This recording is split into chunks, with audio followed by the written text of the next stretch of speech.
Muy queridos hermanos, los presentes y los que nos seguís a través de la televisión, hay que comenzar por este Evangelio. Y puede uno comenzar perfectamente por el comensal que le hizo a Jesús el comentario: bienaventurado, dichoso, el que coma en el reino de Dios. El Antiguo Testamento ya había descrito el reino de Dios cuando llegase como un banquete de manjares suculentos y de vinos generosos, ¿no? Y Jesús decía que el reino de Dios había llegado, y uno de los signos que él hacía, de ese signo perfectamente consciente, y que fue sin duda uno de los hechos que le llevaron a Jesús a ser condenado por blasfemo y a la cruz, era el hecho de comer con frecuencia con publicanos y con pecadores. De hecho, lo dicen los mismos evangelios, que lo decían sus enemigos: mira, este come, se sienta, entra en casa de publicanos y pecadores y se sienta a comer con ellos, ¿no? Dichoso el que coma en el reino de Dios. Dichosos nosotros pertenecemos a los que venimos de los senderos. No somos los hijos de la primera hora, porque aquellos eran pues los judíos en primer lugar, porque eran el pueblo de la alianza, pero dentro del pueblo judío pues los fariseos, los doctores de la ley, los sacerdotes, y aquellos no acudían al banquete de Jesús. No buscaban el reino de Dios, se sentían satisfechos con lo que tenían y solo querían protegerlo, proteger su estatus, proteger a costa de cualquier cosa. Y esta parábola va dirigida a ellos y a los que también en la Iglesia podemos comportarnos como ellos, ¿no? Excusarnos, pero sobre todo el énfasis en el Evangelio, y lo digo muy conscientemente porque el Evangelio es siempre una buena noticia, no es solamente ni principalmente una reconvención o menos aún una regañina. El Evangelio es una buena noticia. Y la buena noticia es que Dios invita a un banquete y que nosotros somos de esos invitados. Y que si estamos aquí, pues es porque, por gracia de Dios, no nos hemos excusado, sino que aquí estamos, Señor, ¿no? Y agradecidos profundamente de ese banquete, que primero el Señor nos ha llamado al banquete de la creación y ahora nos llama a vivir en el reino de los cielos, y se nos da Él como alimento, como viático, alimento para el camino, para ese reino de los cielos, en el que Él es el que invita, Él es la comida, Él es al mismo tiempo quien nos acompaña en nuestro camino. Y le pedimos al Señor que nos acompañe siempre, que no nos deje nunca. Que es una petición que no hacemos para que el Señor nos escuche y aprenda lo que tiene que hacer de lo que nosotros le enseñamos, es decir, no nos abandones. Es una petición, como dirá muchas veces San Agustín de nuestras peticiones, que la hacemos para enterarnos nosotros, que Dios sabe lo que necesitamos y que Dios nos lo va a ofrecer siempre, porque Dios es amor y Dios es don, Dios es don, Dios es regalo permanente de sí mismo. Somos nosotros los que nos olvidamos que Dios es don y que Dios es regalo.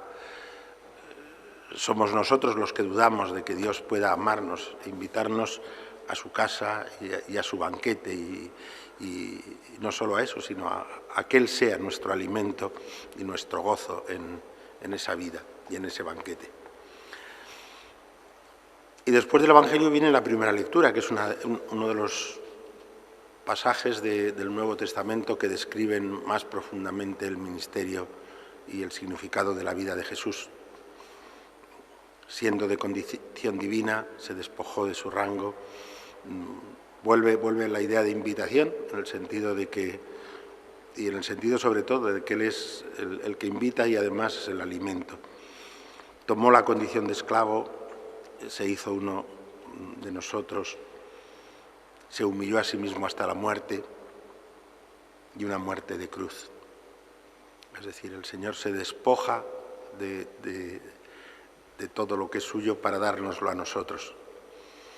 Toma lo nuestro para hacer lo que la liturgia llama tantas veces y la tradición de la Iglesia, ese admirable intercambio.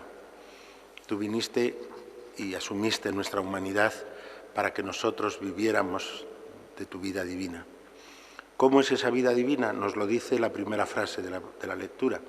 Tened entre vosotros los mismos sentimientos de Cristo Jesús. Es con ese motivo con lo que San Pablo introduce este trozo que parece que era un canto o un himno de la primitivísima Iglesia y que San Pablo lo que hace es citarlo, ¿no? Tened entre vosotros los mismos sentimientos de Cristo Jesús. Corresponde a muchas palabras que Jesús dice en el Evangelio: el que quiera ser el primero entre vosotros, que se haga el último; el que quiera ser el más grande, que se haga el más pequeño. El Hijo del Hombre no ha venido a ser servido, sino a servir y a dar su vida en rescate por muchos. Señor, ese eres tú. Y con eso te ganas nuestra fe, y con eso te ganas nuestra confianza, y con eso te ganas nuestro amor.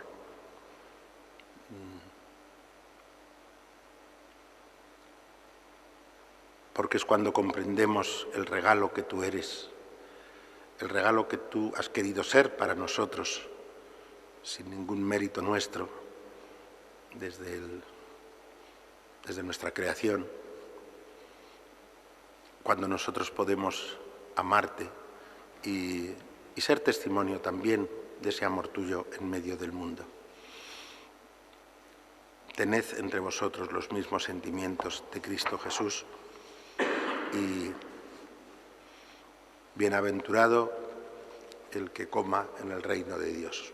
Señor, que imitando y siguiendo a tu Hijo y acogiendo los dones de tu Hijo, podamos, igual que nos concedes hoy, participar de la Eucaristía, participar de ese banquete del reino de los cielos, todos juntos, donde no habrá luto, ni llanto, ni dolor, sino una alegría perpetua, renovada constantemente por la experiencia de tu amor sin límites.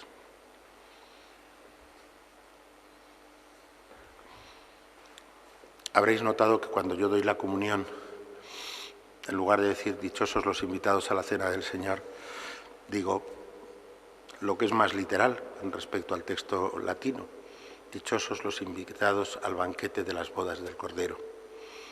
Es una cita del libro del Apocalipsis que está al final, porque esa idea del banquete y el banquete como boda y Cristo como el esposo que se da, que se dará en el reino, pero que se anticipa en la Eucaristía, está en el corazón mismo del Nuevo Testamento, de los Evangelios y de todo el Nuevo y del Antiguo también. Y nos hace tomar más conciencia de lo que significa nuestra participación en la Eucaristía, que es un anticipo misterioso, pobre, pequeño en sus formas, pero lleno con el mismo contenido que tiene el cielo. El cielo es eso, pero sin velos y sin nieblas y